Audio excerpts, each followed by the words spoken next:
So you came on Sunday, heard a good sermon, sure seemed like you really were learning, but that was days ago. And since that time, you've watched a lot of shows, heard a lot of news, read a lot of photo captions, maybe a book or two.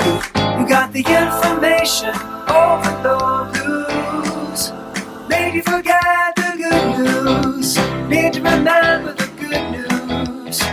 So let's check up, pull up a chair for the Midweek Checkup now. Welcome to the Midweek Checkup. My name is Lindsey Blair and I am joined by Gilles.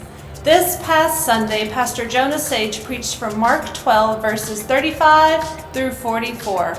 Jonah said that love carries us through the night.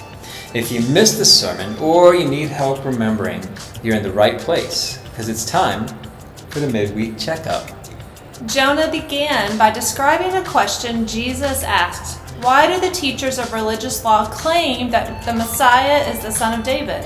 Since David himself called the Messiah my Lord, how can the Messiah be his son?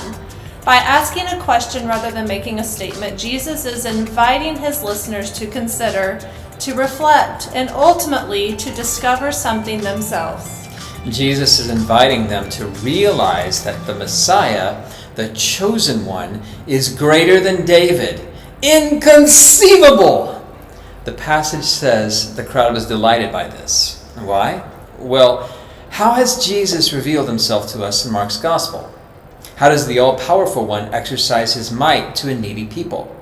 He protects, he provides, and heals. He heads to the margins, to the overlooked and outcast, to the hurting and dirty, the poor, the needy. When God comes near, he does so with love, compassion, and mercy. Then Jesus rebukes the religious elites. They want to appear successful and holy, so they come into small group and pray the long, flowery prayers with all the titles of God, praying not to experience God's nearness, but to impress others around them.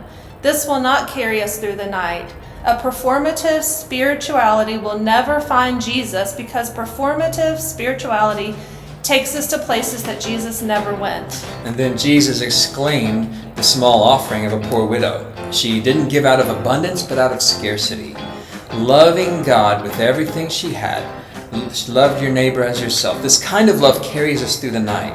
We don't know how our stories will turn out. We don't know if the circumstances will change, but we know that love carries us through the night.